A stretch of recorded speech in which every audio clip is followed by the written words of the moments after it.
Hey guys, welcome to Pixel Talk. I am Corbin Stuckey, and today we're going to be talking about The Prodigy, which stars Taylor Schilling and Jackson Robert Scott. So The Prodigy revolves around this married couple who has a little boy, and as he grows up to the age of 8, they realize that he is a very intelligent young man.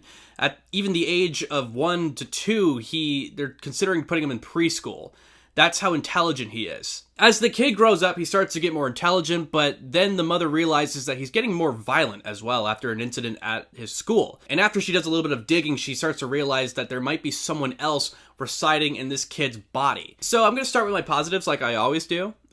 This is actually, giving the film credit, it's actually pretty disturbing. It has balls, a lot, actually. I think they picked the right actor for this role, Jackson Robert Scott. He's just a creepy little boy. We saw him in 2017's It, and that's one of the reasons why I wanted to see this, because I like supporting these kids. I like seeing that they're getting work after It, and they're not just known for It, because they're not really going to be in the second one, because the second one's going to revolve around their adult selves. So I'm glad that the kids aren't just going to be known for the It movie. They're going to be known for other films as well. And they picked the right actor for this role because he was creepy in that film. He says a lot of things that really get under your skin. You're watching a child actor portray this very intelligent role, and he's saying a lot of adult things. The mother starts to realize that he's saying adult things and something's not right. He shouldn't be saying these things that he shouldn't be well aware of. It's actually really, really disturbing. There's actually one point in the film where he says something that no kid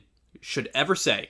It's during a session, like a therapy session, and he threatens to blackmail this therapist if he tells the mother what actually is going on. And he says something to blackmail this therapist, and it's something that no kid should ever say, and I'm pretty sure that they had to do some ADR work. It just feels like they did some ADR work there, because it sounds like a girl through half of the sentence, and they're also not filming the mouth. And then when they cut back to the mouth, it sounds like the kid again. So I'm assuming what happened was they found this really disturbing line in the script, and the kid didn't really know how to say it, or maybe they were just uncomfortable with this cute little kid saying this really disturbed line. So they were like, okay, so we're just going to do some ADR work.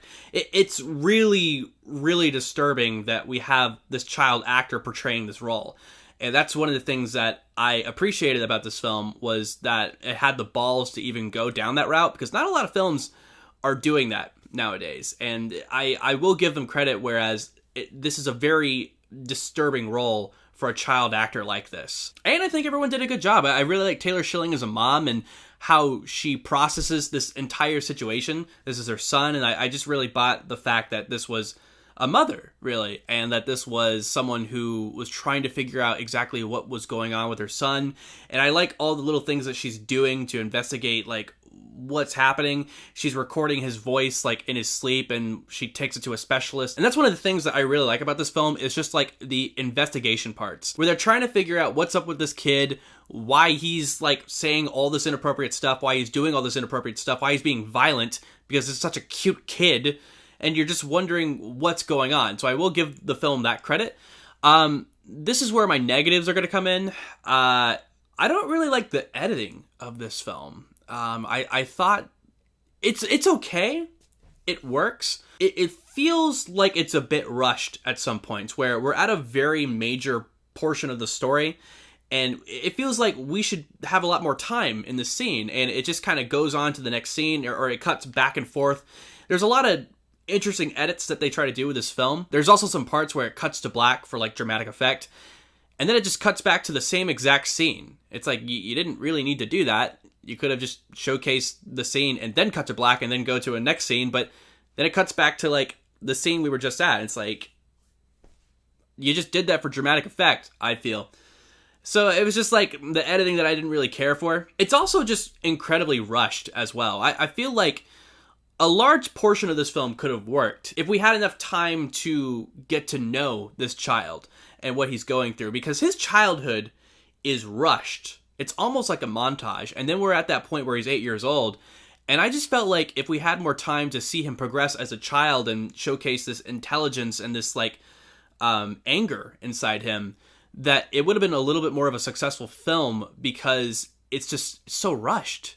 We never really get to stop for a second and absorb what's going on. And the ending, I just felt like there wasn't a lot of closure with the ending. There's still like different subplots that weren't explored, and I guess you could say that it leaves it off for a sequel, but at the same time, I feel like this isn't really.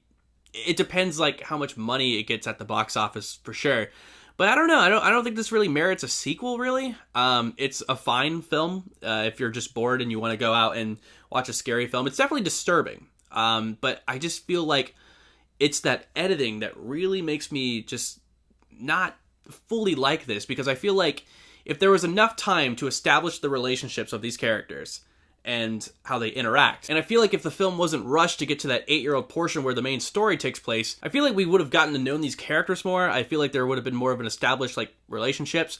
There's barely any interaction between him and the dad. There's like maybe one car scene, and yes, like it's disturbing because you see the kid talking back to his dad, but it would have been more impactful if we saw like maybe a positive memory between him and his father. And it's just stuff like that. We see him doing all of this disturbing stuff, but we never get to see really the good portions of his childhood because it's rushed. We don't really get to see any of that. Overall, the film's okay. I really did appreciate how disturbing it was, but the fact that the edit is just so rushed, I can't really appreciate it fully. It's a nice, scary movie, but I feel like this could have been so much more better. Even maybe like a modern day Omen.